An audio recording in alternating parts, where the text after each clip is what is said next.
Hey, I'd like to welcome you to another episode of Mission Matters. My name is Adam Torres, and if you'd like to apply to be a guest on the show, just head on over to missionmatters.com and click on Be Our Guest to apply. All right, so today I have Michael Davidson on the line, and he's founder and CEO over at Black Infusions. Michael, welcome to the show. Well, thank you so much, and I really appreciate the opportunity to have me on your podcast. All right, Michael. So we're going to be having some fun today talking about disruptive products and really what you're doing in the beverage segment. And so I guess, and for everybody, we're recording this on Monday morning. It's like 9 a.m. I'm out here in LA and I'm like, first thing I'm looking at is black fig vodka infused with figs. I'm like, this is such an interesting concept, excuse me. Michael, how'd you come up with this idea? So, this was back in around 2013-14. I was an amateur winemaker for about 11 years, and very tedious task, but a lot of fun. But I really learned about using real fruit in a process of making, whether it's wine or a spirit. And this was actually the days back when they had the blueberry teenies, the apple teenies. And I don't know if I had a wow moment, but I just had an idea of why can't somebody create a spirit that's using real fruit as winemakers do when making wine.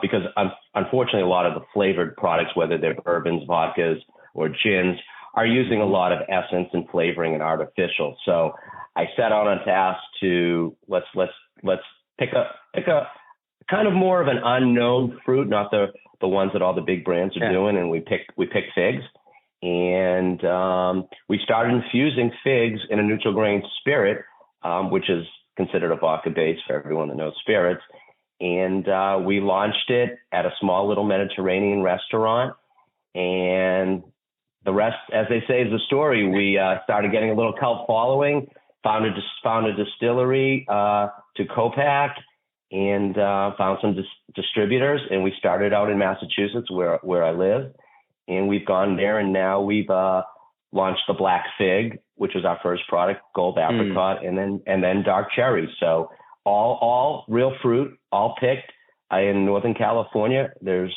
two things in our product. It's booze and dried fruit, as they say. I'm so fascinated by this space, and specifically also how you come up with the flavors and how you test it. Like, how do you came from wine, and now you have this idea, and you're saying, okay, I'm going to use it. I'm looking at the website, so I see a dark cherry vodka, a gold apricot vodka. I see the black fig vodka, and I'm thinking to myself, man, how do you get that taste? Like, what went into actually developing the product? Right. So that was really the hardest and the most fun to do, because we had no baseline. It's when you're creating a product. To me as an entrepreneur, you're like, okay, because you probably there were other fruits, there were other things that you had in mind, maybe, and these made the final cut, so to speak. Am I off? Right. Exactly. Well, there's a lot of the fruits like a blueberry, raspberry, strawberry, peach. They're covered by all the big brands. Yeah. We wanted to come up with a fruit that was somewhat Mediterranean and also food friendly. My whole premise of doing this was I wanted people, when they went to dinner, to have one of my cocktails, not just before dinner, have it with dinner. So we wanted to be, and if you look at the three products, it's almost like looking at a charcuterie board: fig, dried figs, dried apricots, dried cherries. Oh yeah, you know what it is. I didn't think about that. So right. I actually have a restaurant that does a charcuterie martini. But so that was the first part. But like I was saying, we had no basis to go off of. There was nothing similar. I couldn't run down to the liquor store and say, let me buy these four products because I want to see how they taste compared. There was nothing. There's no one using real figs when we first started out. So it was every one of our fruits has a great story behind it. I developed the apricot. I was sitting in a bar in Newport, Rhode Island on a Friday afternoon, and they needed a final answer. I haven't told the story a lot. And I literally went around to everyone at the bar and said, taste these 3 samples, taste these 3 samples. literally called my distillery and say, all right, we have an answer. It was just, I know. If only that group of individuals knew how pivotal they were that night. and that was the Apricot. And by the way, the Apricot got 96 points on Wine Enthusiast, the number one, quote unquote, flavored blocker in 2021. So whoever those people were, they knew what the hell they were talking about. So the cherry, the cherry was very hesitant to do the cherry because a lot of cherry products are very medicinal, because they're not really using real picked cherries. Mm-hmm. So the cherry was completely done during the pandemic, and it was basically, my family sitting in the kitchen just going through all variations of cherry. It's not just people that aren't in this industry. It's not just like, oh, let's just use cherry or let's just use fig or apricot. Like, you have to use a certain varietal. So when I'm selling my product, I start talking about varietals. Like, that's uncommon in the spirit. That's someone that's a winemaker. So I can only use certain varietals because that's what we decided to use as the final blend. And the cherry came out great. We actually, very current news, I'm in Florida now. We just got the cherry into Epcot. We're going into a drink at the Mexican Pavilion with our dark cherry product. So wow. It's been really exciting. For those people that know what a neutral grain spirit is, we're more of an artisanal liqueur. And a little insight is we're actually getting vodka off the bottle this year, and we're going to be putting artisanal liqueur on the bottles. So I'm looking also, I looked at some of the recipes and things like that you have on your website, which, by the way, for everybody that's listening to this, highly recommend. So it's blackinfusions.com, and even the recipes and all the things that you're providing there in terms of content, great website. So I highly recommend going to check that out. But how do you get the and I don't even know what they're called, but let's just say the professional bartenders, the ones you see that are, really take the craft of making a great cocktail seriously. Like, how do you get them on board when you're on this journey and have them taste this and kind of get them to start, serving it? That's literally the greatest thing about these products when you're selling them. There's no competition, right? So if you bring a gold apricot to somebody who makes a cocktail and they're trying to make that perfect cocktail and they're like, what is this? Like, it's not. Well, that's exactly. Yeah. Well, that's exactly what.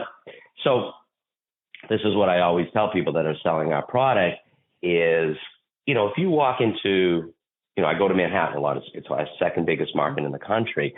And if I walk in with another bourbon, another mezcal, another tequila, another gin, they're going to be like, okay, this is cheaper. This is better. But when you walk in with these 3 spirits, they've never seen it before. And just like anybody that's in a craft specialized business, they want new toys to play with. So we always have them engaged. We always have them. Literally, I could be in an account for 2 hours and we'll run through 6 or 7 cocktails. It just happened in Florida last week because I like to pick their brains. So all the recipes that you just mentioned and the recipes that are on my Instagram and Facebook account are all recipes from bartenders in Vegas, Miami, New York. It's amazing. Because people say, where do you get all the recipes? I say, I get them from people like you, the bartenders. Sure. I like right now, one of our hottest drinks is a cherry mezcal Negroni. I wouldn't have come up with, I never would have taken mezcal, Campari, and our dark cherry. But people love to, they love to play with things, and these are mixologists. And it doesn't have to be fancy either. It can just be 2 or 3 ingredients, by the way. So, that's the most exciting thing, is engaging with the bartenders, or sometimes even the home users that come to a liquor store where we're doing a tasting. Because I know from, listening to people and talking to people through the pandemic, a lot of people became home mixologists, quote unquote. They started using bitters at home. Amazon sold a lot of shakers. Let's be real here. Right. Exactly. A lot of shakers and a lot of kits. And all the big stores, all the big Total Wines and the Bevmos of the delivery. So people started to use bitters, right? Bitters was like a foreign thing to them. People even started, muddling in their shakers, maybe playing around with making not just a simple syrup, but maybe doing a rosemary syrup. So yeah, so you definitely had people real interested in making cocktails at home, which I think has helped the industry and helped people like me as a small producer. Mm. How do you grow this market? So I remember this boom. I think you said the time period, but I remember at some point when there was I don't know how many different flavors of vodka or this or that, and then little by little you saw them come and then go away. Like how do you? And they were a novelty. I think they were a new toy for whatever reason during a certain time period. I remember this, and I see yours. I see it as definitely different. Like you're obviously not experimenting with flavors. I see based off our conversation a bit of your vision, but how do you make this brand and these flavors like a staple and kind of integrate those into people's palates long term? Right. And that's and you know this industry pretty well. It's hard as a small niche artisanal producer because it's a lot of big brands are very successful because of a lot of marketing money behind them. And a lot of these little brands that are, great brands, high quality, have a great following, you need the marketing behind them. You need a little luck, but ultimately you need to get it. Our slogan is just taste it. That's on all our swag. That's on all our POS. And basically you can ask me a lot of questions, but ultimately you just need to taste it.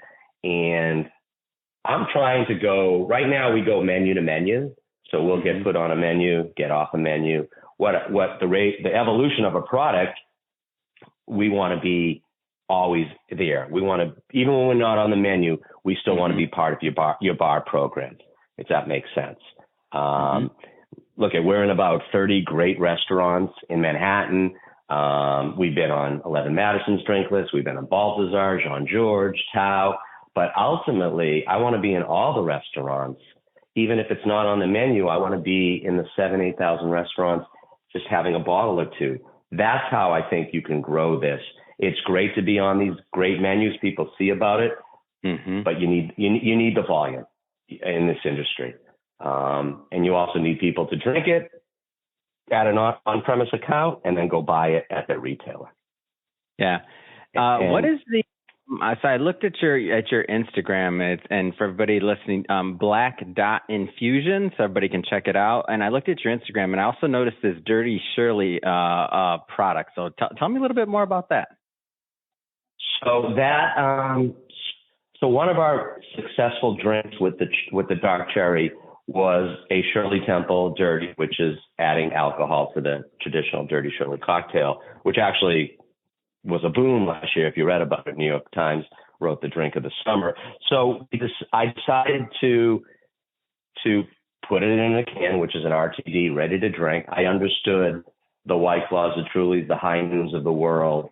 Those are mostly seltzers. We wanted to do a cocktail, right? We wanted not to be just a flavored water seltzer.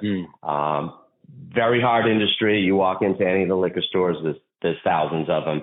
But ours is really cool because there's nothing artificial. We use our dark cherry, which is all natural cherries, fresh lime, and ginger, and it's 6.9% alcohol, so much higher than a lot of the seltzers.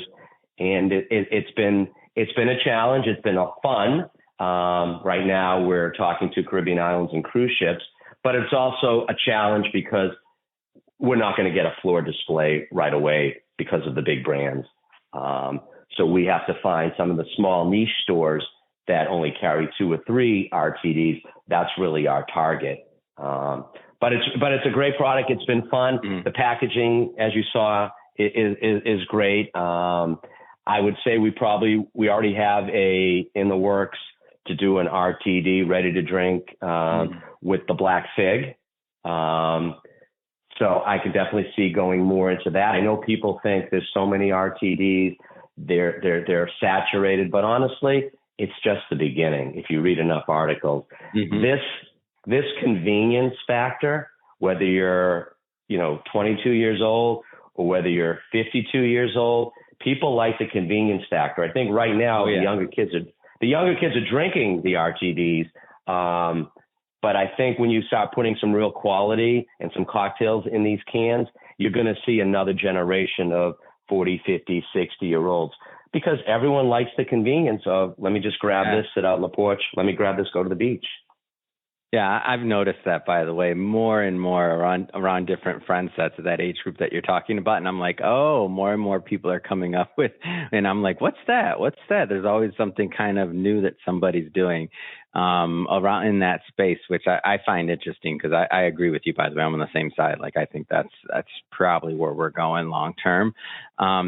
I hear this, whether it's around a beverage brand, whether alcohol, non-alcohol, it could be coffee, it could be a lot of different types of brands, or even just, even services nowadays.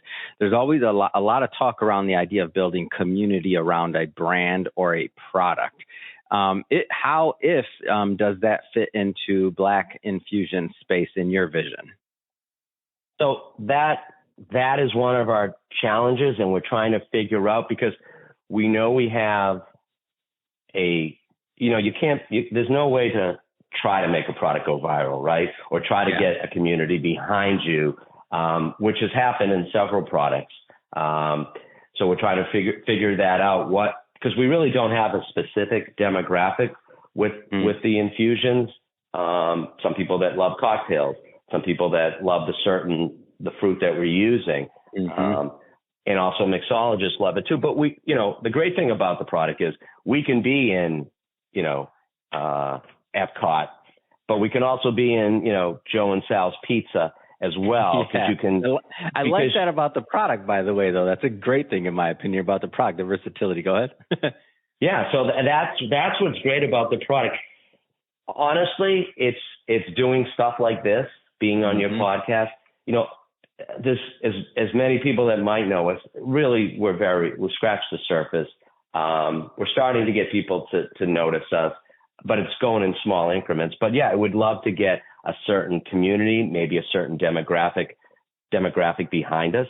And the best way to do that is just keep doing a lot of social media. I mean, we try to make our social media page, as you saw, for those that are going to look at it, we try to make it look like, we're this big company that are attracting all these accounts, and we do have the accounts, but we need distribution. We need to get out there and do a lot of marketing, because people love to go into these liquor stores. You go in on a Friday afternoon or Saturday all day long, and you see all these people tasting, not just my brands. You see a lot of cool brands tasting. You don't necessarily see the big brands because people are going to buy those, but you see a lot of cool liqueurs. You mentioned coffee, so many coffee products now. You see a lot of Amaros. You really see a lot of different brands. And I think that's the best way for brands like me to get to the public, where it's not a huge financial ask to go and, do tastings in liquor stores. Interesting to me. So, and this is kind of one of those, I don't know. It's one of those, I don't even know if I would say double-edged sword. That's pretty cliche, but I would just say, do you ever worry that, okay, if I build up this gold apricot, like niche and consumer demand, that some of the majors or the big guys are going to come and all of a sudden launch a gold apricot on me? Like, do you ever get worried about that in competition? I actually don't. Just based on what I've known about this industry. Now, there's two reasons for that. One, I see a lot of small companies like me get bought by, I'll just use Diageo, for example, that, hey, we want this, whatever the product is. It's a specialty. It's a niche. We don't need to, it would be best just to purchase this or invest in this, this company, as opposed to us starting from scratch. And two, I don't think, a lot of the flavored products that you buy are priced accordingly for what they're putting in it. I just don't think people are going to, unless it's a small entrepreneur. These big companies are going to start, doing contracts with farms like we do, picking fruit, using real fruit, doing the infusion, when they could skip a lot of steps, price it accordingly, under $20, and sell it on a mass level. So It would be a compliment if they came out with it, but I don't think anyone's doing that. But, obviously we'll see, and we'll see from our end. We've had people, talk to us interested, but we're really small still. But we definitely need to figure out how we can grow, how we can scale this, which is, I've listened to your podcast, and whether it's the booze or some other type of consumer product they're selling, scalability is always a hot topic for entrepreneurs. You agree? Oh yeah, no, that's it. And that's why I asked you that question too, because it's so interesting to me, because I always think about like different spaces we're in. And the good thing is that we're not, in Mission Matters, we're not we're not in a saturated market with podcasts by any means. So everybody that's listening, don't hit the subscribe button. It's okay. So when I think about different industries or different, ways and places that entrepreneurs spend their effort, time, money, investors, money, everything else, it's always just pretty fascinating to me, because I love seeing, especially in this case, when somebody does something in a maybe established industry, but takes a different approach to it, like you're doing with completely different flavors and really carving out your own niche and carving out and working on something special there. So I think it's interesting, and I'm excited that I got you on the show today. As the brand gets bigger and bigger and bigger, I'm going to be like, Michael, come on, man. I remember way back. You remember back in 2024, I had you on the show. Now you don't take my call. What's going on, Michael? Come on. What I will say, and I really mean this, I didn't know really much about this industry. I sold all my other companies, and I kind of was one of those people that jump off a cliff backwards into this. And wow. I appreciated certain individuals that took the time to explain to me and understand me and walk me through this industry. So I always put this out there. If there's people listening, and I've come across people all the time, because it's exciting, and people always say, I want to start my own gin company. I want to start my own RTD. My information's available through the website. I'm always happy for people to reach out, because I appreciated it when I started out with this industry, people taking the time and talking to me. So if there is anybody out there and they like what they heard, or they even want have questions if they want to get into it, please feel free to reach out to me. I'll always take your call or your email. So I just wanted to say that. Amazing. And I think that's a good way to end it. Michael, thank you for coming on the show. For all the audience listening to this, website, blackinfusions.com is the website. And then the Instagram is black.infusions. If you want to be inspired and you want to see some delicious cocktails, definitely check out that Instagram page, and also the website with all the different recipes, and get some ideas for your own mixology over there. And speaking of the audience, if this is your first time with Mission Matters and you haven't hit the subscribe button yet, this is your invitation. Hit that subscribe button, and if you're feeling really, really, really friendly, then leave us a review too. We sure do appreciate reviews. That's how we grow the show. That's how we grow the footprint in this very unsaturated market where there's not too many podcasts out there. So again, hit that subscribe button. Michael, thank you so much for coming on the show today. Adam, thank you so much for having me. I really enjoyed it, and look forward to continuing keeping you up to date, and hopefully be back on the show when I have an update.